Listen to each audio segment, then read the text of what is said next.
ఇక ఇప్పుడు నెంబర్ 4 చూద్దాం. ఇంగ్లాండ్లోని మాంచెస్టర్లో జరిగిన పారిశ్రామిక విప్లవం అంటే పరిశ్రమల ప్రారంభం. ఇదే ఒక రకంగా స్త్రీ పురుషుల్ని వేరు చేసింది. మొత్తం ప్రపంచాన్ని అతలాకుతలం చేసిన వ్యవస్థ. ఈ ఫెమినిజం అనే విషం పుట్టిన పరిస్థితులు కూడా ఇదే పరిస్థితులు. దాదాపుగా 1835 1852 సంవత్సరాల్లో మొదలైన ఈ పారిశ్రామిక విప్లవాల్లో భాగంగా ఏం చేస్తూ వచ్చారంటే అక్కడ పరిశ్రమలు స్థాపించడం మొదలు పెట్టారు. ఇదే మనిషి డెవలప్ అవుతున్న క్రమంలో పరిశ్రమలు కూడా పెట్టాడు. అంటే పరిశ్రమలు ఎందుకు పెట్టారు అంటే పని తక్కువ, ఖర్చు తక్కువ, దీనితో ఉత్పత్తి ఎక్కువ.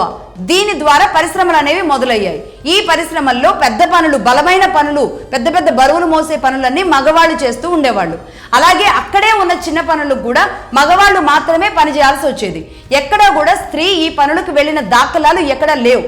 అప్పుడు వచ్చిన ఆలోచనలు ఏంటి అంటే ఎవరికి వచ్చిన ఆలోచనలు? ఇది పారిశ్రామికవేత్తలకు వచ్చిన ఆలోచనలు.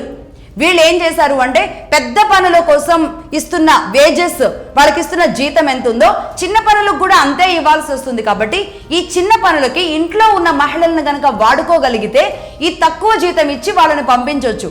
ఎందుకంటే వీళ్ళు అంత పెద్ద బరువైన పనులు చేయలేరు. కాబట్టి స్త్రీకి చిన్న పనులు ఇచ్చి తక్కువ జీతం ఇవ్వచ్చు అనే అది దుర్బుద్ధి అంటారో, కుటుంబ వ్యవస్థ నాశనం చేయడం అంటారో, ఈ పారిశ్రామికీకరణలో భాగంగా వాళ్ళ ఆటలు అంటారో, ఏదేమైనా సరే జరిగిన కుట్ర అది.